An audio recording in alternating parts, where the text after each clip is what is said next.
Welcome to the Science Hub Academy. Today, we are going to start 10th class chemistry, and we will discuss the states of matter, kinetic particle theory, and conversion of solids into liquids.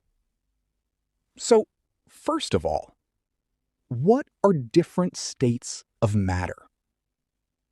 There are 4 states of matter: solid, liquid, gas, plasma. Solid. A solid is a state of matter that has a definite shape and a definite volume. The atoms or molecules of a solid are closely packed together. Solids are rigid and have high densities. They have strong attractive forces between their atoms or molecules. The particles of a solid can only perform vibrational motion. Liquid.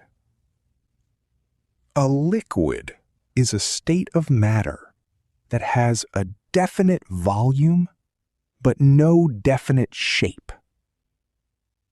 The molecules of a liquid are loosely packed and are not rigid.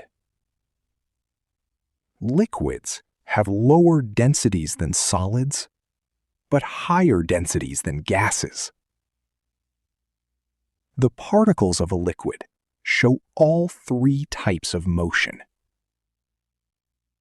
The attractive forces between liquid particles are weaker than those in solids, but stronger than those in gases. A gas is a state of matter that has no definite shape and no definite volume.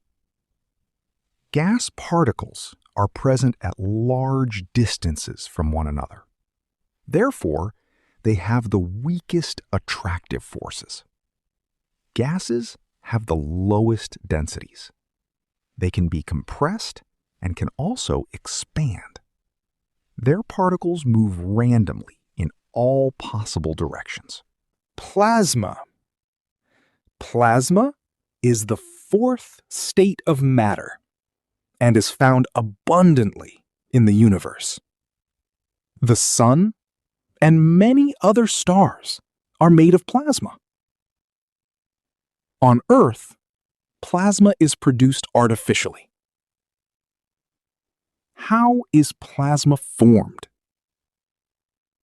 When a gas is heated to a very high temperature, its electrons escape from their valence shells. As a result, plasma contains free electrons and positively charged ions, cations. Plasma is of 2 types. 1. Natural plasma. 2. Artificial plasma. Formulation of the kinetic particle theory. The kinetic particle theory was formulated by studying the properties of gases, such as 1. Gases can expand. 2. Gases can be compressed. 3. Gases can diffuse. 4. Gases can effuse. 5. Gas particles move randomly in all possible directions. The kinetic particle theory explains all the gas laws that govern the behavior of gases. It also explains the composition of solids, liquids, and gases, as well as their interconversion. The 3 physical states of matter differ in their physical properties, but their chemical nature remains the same. For example, ice is the solid form of water. Water is the liquid form. and steam is the gaseous form.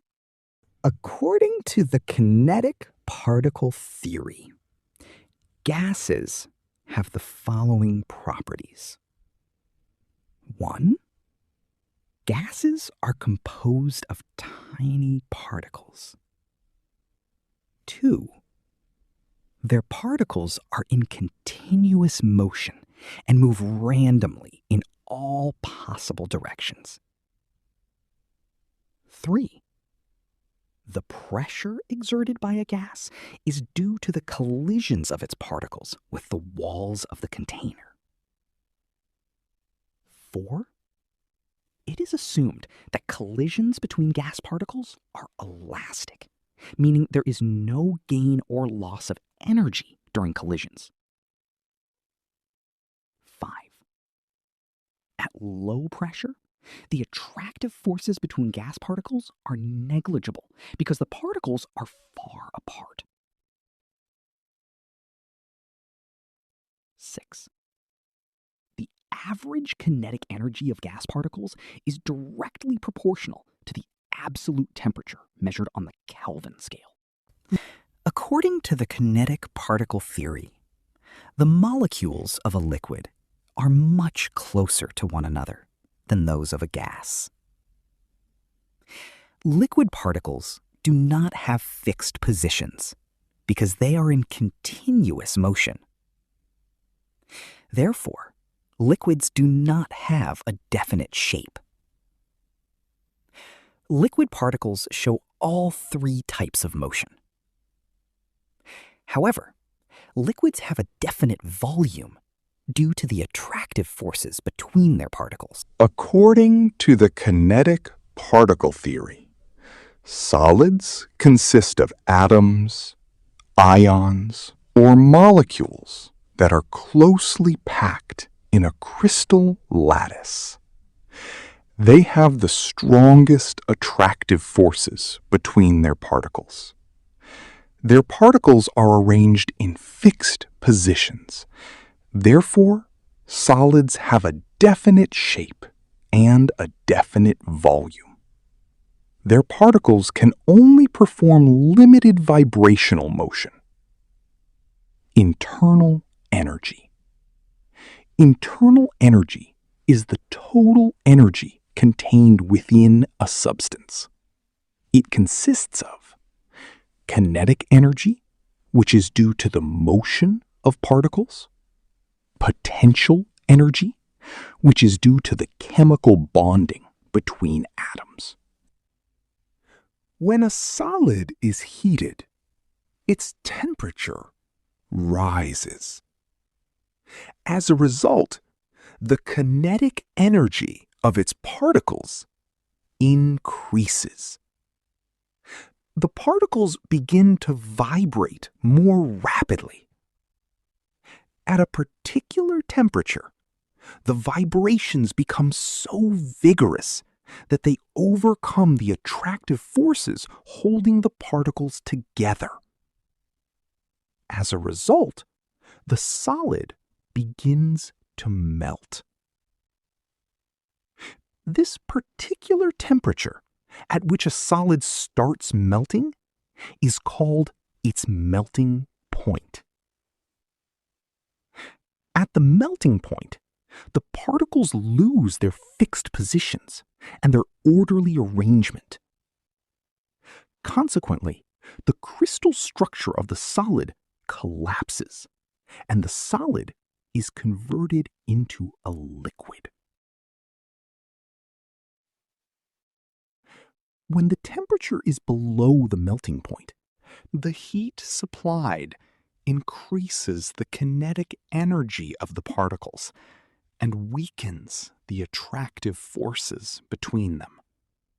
However, at the melting point, further heating does not increase the temperature or the kinetic energy of the particles. Instead, the supplied heat is used to overcome the attractive forces between the particles. Therefore, the temperature remains constant Until the entire solid has melted. Once all the solid has melted, any additional heat increases the temperature of the liquid.